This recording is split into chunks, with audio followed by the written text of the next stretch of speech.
Edi Rama ka marrë të gjithë mandatet, ka mandatin e 4.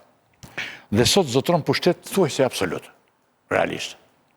Jo thuajse, absolut. Edhe ata njerëz që kishin shpresuar se Rama mund të largojë, e kanë humbur shpresën. Në këtë gjendje, si mund të luftojë një forcë e re opozitare? Pra, do të më thua shkurt dhe që të kuptoj diçka, njerëzit. Pra, jo vetëm që kundërshtari ka të gjitha pushtetet, por njerëzit edhe sikur janë dorëzuar. Përveç militantëve, Berisha i ka të vetët e...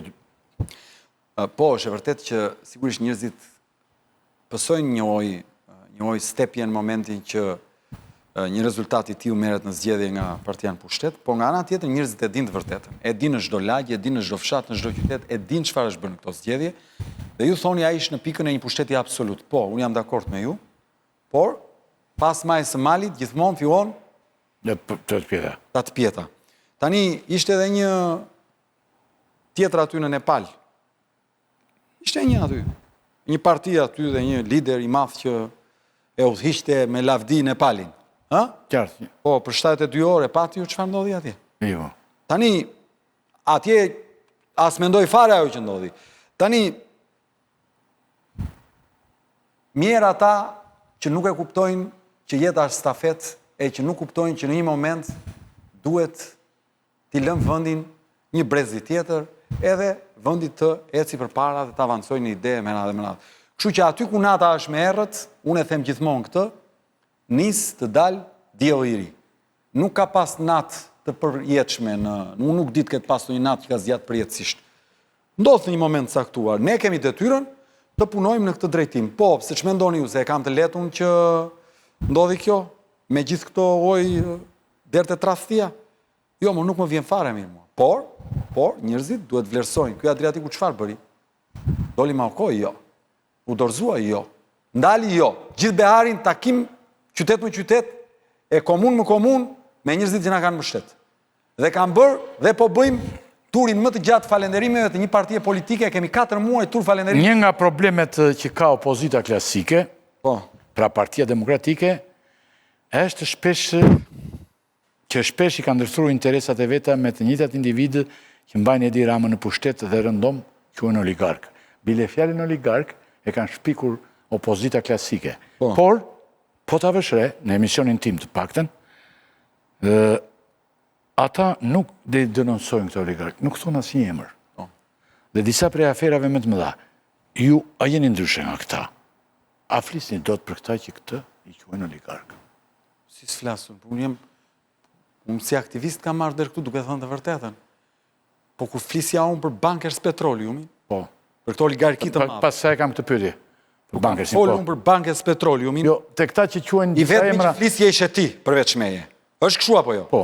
Dhe ti ke bërë një emision dhe ke marrë kosto për atë emision. Është kështu apo? Po, jam. Tani të lutem. Tani, se një emision në 2015. Po, ti kujtojmë. Kur flisim ne të dy për bankers petroliumin, të gjithë të tjerë të heshnin.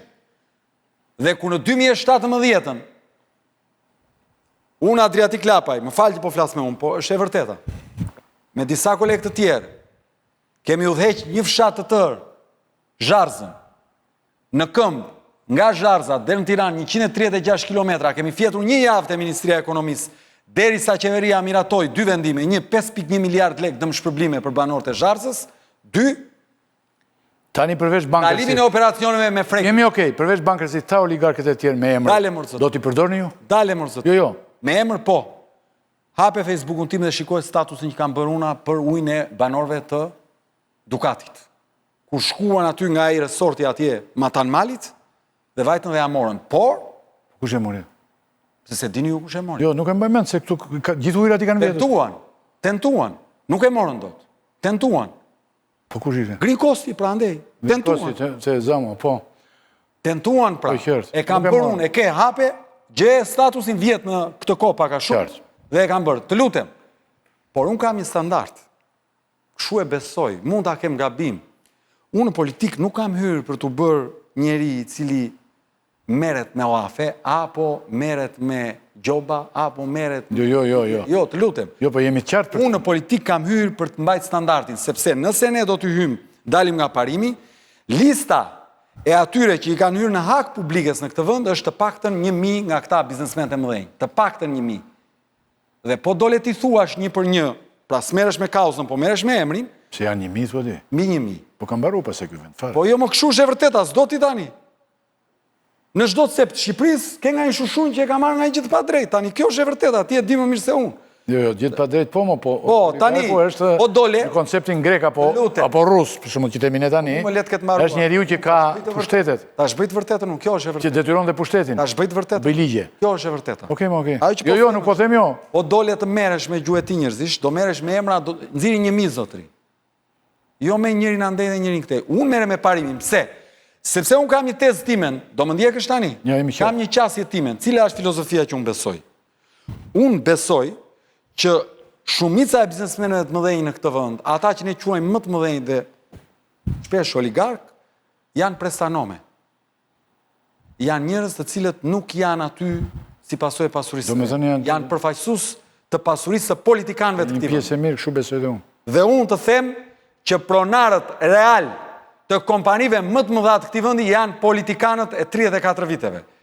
Dhe unë të them, zotri, nëse ti merresh me të punësuarin dhe nuk merresh me burimin, me pronarin real, ti nuk e marr me asnjë gjë. Sepse mund të ndrohet emri i filan biznesmeni, por nuk ndrohet emri i atij që është pronari. Duhen thënë sepse e përdorin dendur dhe këta demokratët, është Edi Rama thonë të gjithë. Për kë? Oligarku më i madh është Edi Rama thonë dhe për të mos thënë emrat. Në një pjesë bizneseve janë bashkë, burr, ti e di këtë tani. Qartë. Përmende një nga aferat më të mëdha 35 vite në Shqipëri, Bankersin, që ti e ke cituar më përpara dhe unë mua më kujtohet mjaft mirë kjo gjë, do të jesh i pranuar në emision tjetër, por mund më thuash në vija të shkurt, si mund të zgjidhet të ketë llogaridhënie dhe mbi gjitha do të mundet ndonjëherë populli shqiptar të fitoj të ndodhë vërtet kjo që ka ndodhur, sepse ka ndodhur një gjë duket si një karikaturë. Për shembull prokuroria, kjo është një nga aferat më të mëdha me miliarda euro. 1.2 milion ton naftë në vit, më zotri. Po pra. Edhe ujë të që lodhesh. Dhe nuk është fituar asnjë qindark, përkundrazi janë shpenzuar para, e 1 kile kastraveca të qesësh fiton 200-300 lekë të vjetra. Si the ti? Janë Them sa fakte unë. po. Dhe këta e kanë caktuar prokurorin e Fierit, nuk e merr spaku këtë gjë. Zotri, kam bërë analiza të banorëve në zonën e Patos Marinzës, unë. Në kohë 7-8 vjetë më parë, kur jam marrë si avokat. Dhe po të them që 80% e popullsisë aty në zonë i ka metalet e rënda në gjak 2 herë më të larta se norma.